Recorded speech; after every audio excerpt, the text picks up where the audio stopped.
Hi, this is reading for fourth grade, and this is lesson 131. So last lesson you should have taken um, a quiz, a reading quiz, and so today we are going to be looking at your Trails to Explore book, pages 42 to 59, but also we're going to be starting something new. So you guys are going to start doing the vocabulary list that the sixth grade have done. We start off with just 5 words, and so you're going to look at fourth vocab list 1 that you should have received in your packet. So this is for reading, and so you're going to get that out, and if you need to, you can pause the video and go ahead and get that out. And we're going to go over these words and their meanings, and so this is just the same thing that we do with our vocabulary words with spelling. So we're just going to memorize these, and then there will be a quiz in lesson 135.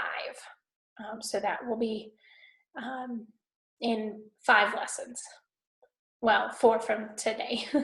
Okay, so we're going to look at this, and the first word is ambitious.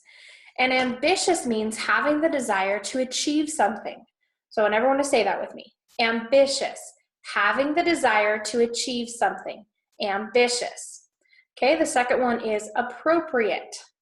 And the meaning is suitable. All right, so we'll say that together. Appropriate, suitable, appropriate. Then we have contraption. You may have heard someone use this word.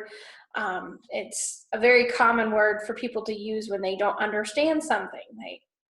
They don't, which is what the definition is. A gadget or any mechanical device that one does not fully understand can be called a contraption. So if you come up to a tractor and you don't know how to run the tractor, you can call it a contraption because that's what this is.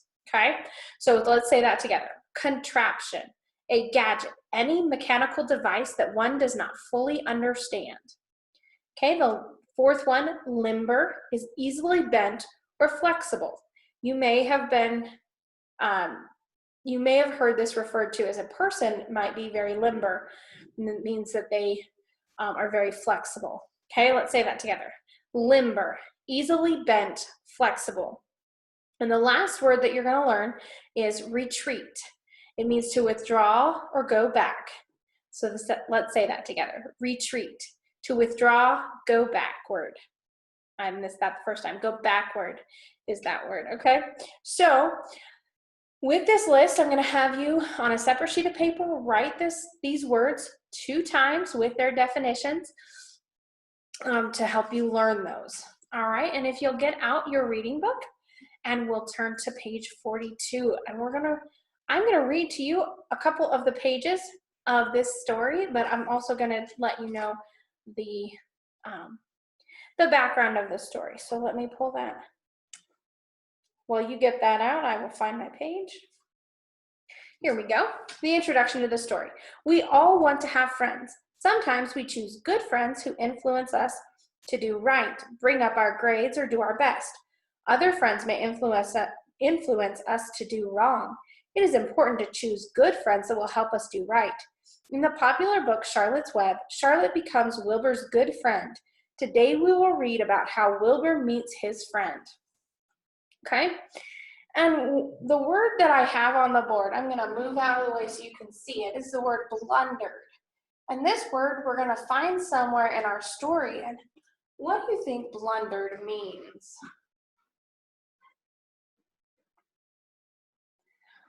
Blundered means that you make a mistake, or you it could even mean like you completely mess up what you're saying, you blunder what you say, but that's what blunder is. So this story, Wilbur Meets Charlotte, is from Charlotte's Web by E.B. White. Wilbur the pig lives on the Zuckerman's farm with the other animals and Lurvy the farmhand. But even with regular visits from the Zuckerman's niece Fern, Wilbur longs for a friend until one rainy day he has an interesting surprise. Okay, loneliness. The next day was rainy and dark. Rain fell on the roof of the barn and dripped steadily from the eaves. Rain fell in the barnyard and ran in crooked courses down into the lane where thistles and pigweed grew. Rain spattered against Mrs. Zuckerman's kitchen windows and came gushing out of the downspouts. Rain fell on the back of the sheep as they grazed in the meadow. When the sheep tired of standing in the rain, they walked slowly up the lane and into the fold. Rain upset Wilbur's plans. Wilbur had planned to go out this day and dig a new hole in the yard. He had other plans too. His plan for the day went something like this. Breakfast at 6:30, skim milk crusts, middlings, bits of donut, wheat cakes and drops of maple syrup sticking to them, potato skins, leftover custard pudding with raisins, and bits of shredded wheat. Breakfast would be finished at 7. From 7 to 8, Wilbur planned to have a talk with Templeton, the rat that lived under his trough. Talking with Templeton was not the most interesting occupation in the world, but it was better than nothing. From 8 to 9, Wilbur planned to take a nap outdoors in the sun.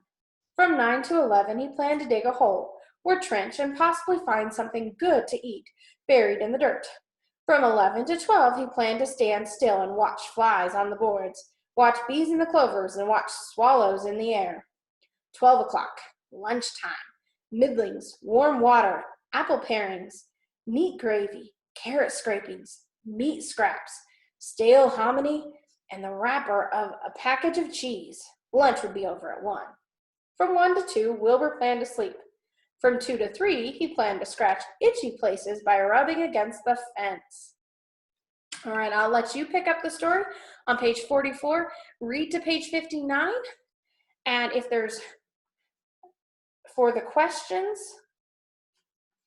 at the end of the story, go ahead and see if somebody at your house, a mom or dad, or even a sibling that can read, can ask you these questions and see if you know the answers. And we'll talk about those next time.